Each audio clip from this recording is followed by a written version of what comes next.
Hey, what's going on, guys? Welcome back to Art Adventures. So today, I had already drawn this little scarecrow type figure in a chibi form, and I'm gonna go ahead and color it. I'm coloring it with this 64 set, I think this is 64 set Crayola crayon configuration, I guess.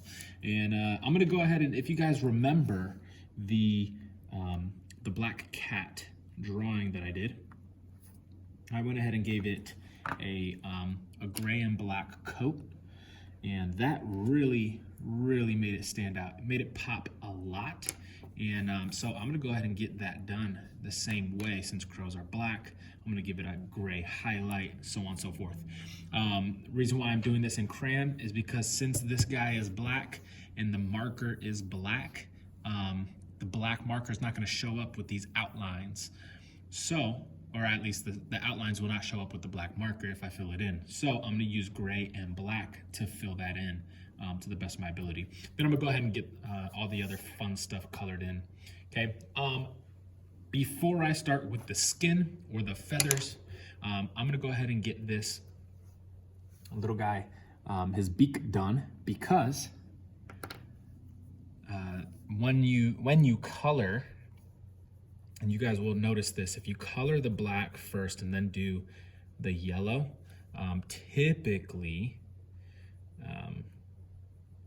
the yellow will pick up some of that black and it'll smudge that that black over to the yellow. Then it gets all nasty, and we don't want that. So I'm doing two different color yellows. It might not be very noticeable on screen, so I apologize if it looks like it's the same color.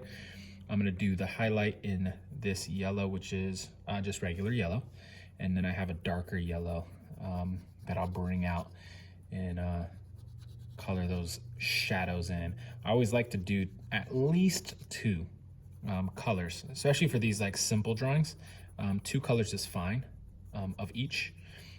But if you really want it to pop, get at least three colors to really give, you know, the highlight, the midground, and then the darks, the dark tones. So go ahead and do that. Now here's my darker. This one's called Goldenrod. And you can see that there's a difference here, hopefully. Yep, all right, on the camera, looks good as well. So I'm gonna go ahead and finish this up. And then once I'm done with this, I'll jump onto, I'll actually do the overalls. This little guy does not have a shirt on. He just has overalls. So I'm gonna do under the overalls in the same gray and black. And then we'll go ahead and finish up with that. All right, so done with the beak. The overalls, I will go ahead and get a deeper color.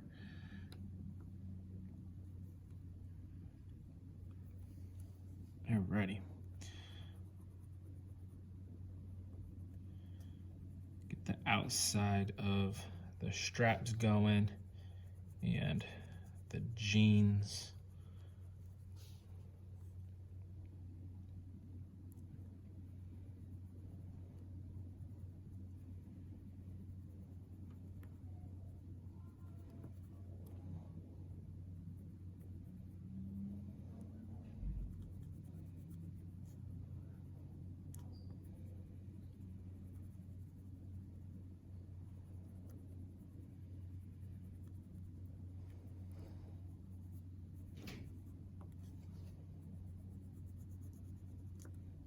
This blue is a little lighter than I expected it to be.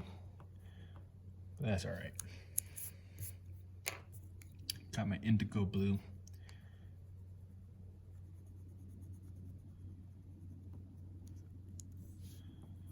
For the shadows or the darker areas. I might have to go over that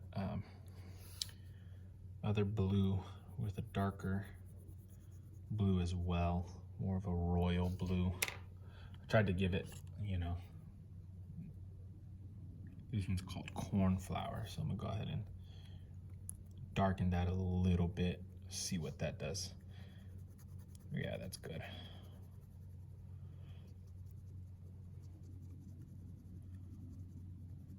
Didn't do too much of a difference, but did enough to not make it too vibrant. I have done this. I know you can't technically erase crayons, but what I have done in the past is if you take your nail and kind of scrape it, it's kind of like a waxy consistency. And if you scrape it, yes, it still leaves some color, but the majority of it will come off, and then you'll be able to actually see the difference. So, all right, I'm gonna get back into the feathers. This, I would say the skin, but technically it's not skin. So yes, the feathers. I'm gonna give it that gray outline like I did the black cat in the black cat video that I did. It came out pretty good. Give this guy a border. I'm gonna turn this so it's a little easier, not at this awkward angle while I'm coloring this. So yeah, give yourself a border. And when you give yourself a border, it is easier to stay within the lines of what you are trying to color. All right, so instead of going sideways like this, kind of just go with the line so you don't really have too much opportunity to get outside of the lines. That helps tremendously. And if you have to turn your paper like I am, there's nothing wrong with turning your paper to get a better angle. Most times I don't try to turn my paper, but that's just because I'm recording. When I'm doing stuff that is not recorded, I turn my paper more times than you could think. All right, so that guy's got his highlight in, and now I'm gonna go ahead with that black. This one had already been used by one of my students, and it got cracked, so it might break again. I taped it because that's what I do.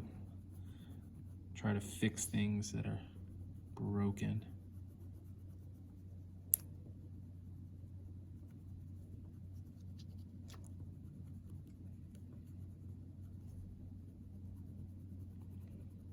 I started coloring that one against what I always teach, that I just taught, of making a border first.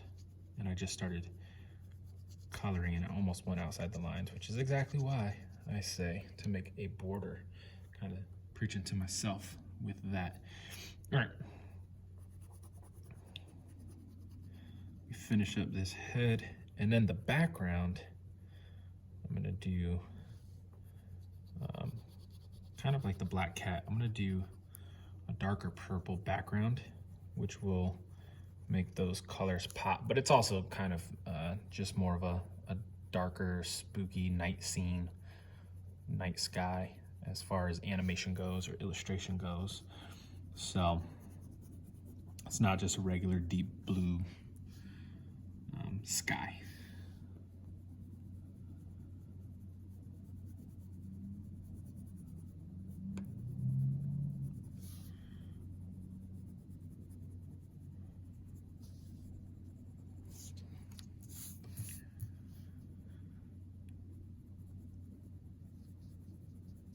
Making the border seems like it might take a little longer. It actually speeds it up because then you can really go fast and fill in those chunked areas and not have to worry about going outside the lines. I know that the marker is also black and this crayon is also black, but they're two different textures, so I don't want to go over the marker that's in black because then it'll look weird. And I don't want to mess up the look of it, the texture of the eyes or the eyebrows.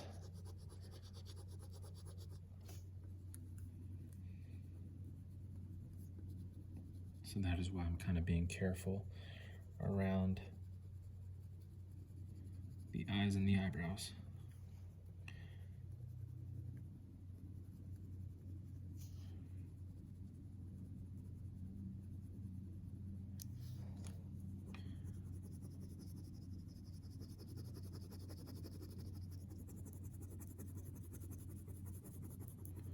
This guy's starting to look pretty good.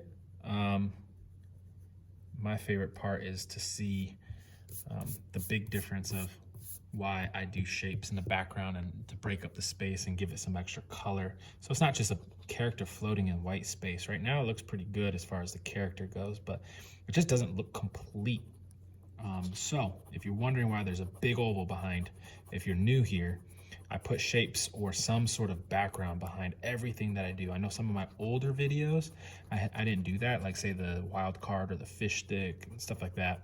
Those Fortnite characters that I've done in the past. Some of those, the Funko Pop, you know, the Iron Man and the Captain Marvel and stuff like that. But once it got to a certain level, I also learned why you need a background. I mean, I've always done backgrounds in my actual personal work, but for the YouTube, I have not done it. And so I started doing it not that long ago, and it looks way better. So, grabbing a purple. Alrighty, and I'm gonna go ahead and start coloring that in the background. Already that black in this section here looks better.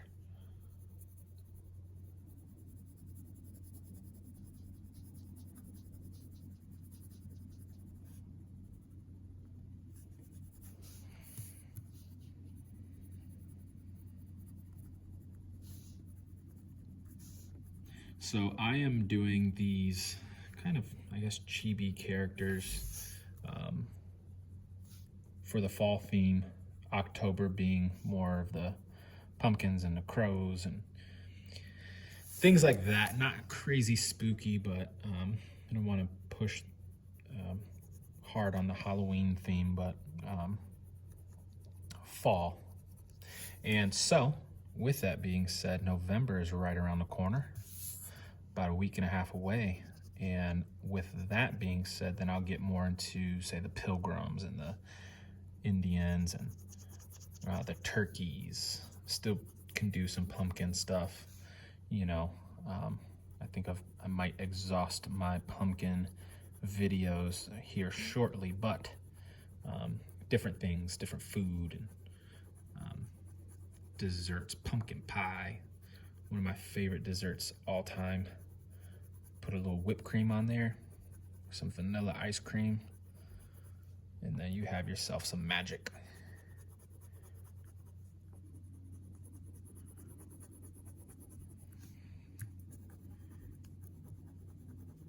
So what I'm doing, I'm putting my hand across, if you're wondering why I'm covering the entire screen, putting my hand across because I'm really just putting this and like spreading my fingers out. So when I do this, it doesn't wrinkle and mess up my paper. That's the only reason why I do that. But it helps keep your paper and your artwork nice and neat. I have a lot of students that have some really good artwork, but they don't take care of their paper, and their paper looks all wrinkly and crumbled, and it just really does a disservice to their artwork. And it's unfortunate because some of their work looks amazing. And, you know, it gets ruined because they're not being careful with their paper, which is fine. I mean, we're students, we're learning, but especially when you're erasing is probably the biggest time for mistakes as far as wrinkling your paper, because you got to press so hard, especially when you don't draw light. I always try to teach my students to draw lightly and to not mess up their paper, because if you draw too dark, you can't erase. With that being said, you might as well just use a marker, because yes, if you erase it, you still see everything on your paper and it just doesn't look clean. I've been loving those Prismacolor color pencils that I've been using on my personal work, especially on like my Inktober. Like, you know, I can go ahead and erase that stuff, but at the same time, I'm not pressing too hard, but it still gives color, still kind of pops a little bit. But once I get those things colored, it will with my Ohuhu alcohol-based color markers, then everything will start to come together, and those things are awesome. All right, well, that is it for today's assignment. Just kind of clean that guy off, and there you have it. You got yourself a crow, like a farmer crow. I'm gonna go ahead and get some more of these chibi characters done for the fall theme, and do some with some flannels and some hats, straw hats, stuff like that. So we'll get those done, and I'll get them to you guys. I'll see you guys on the next one. Peace.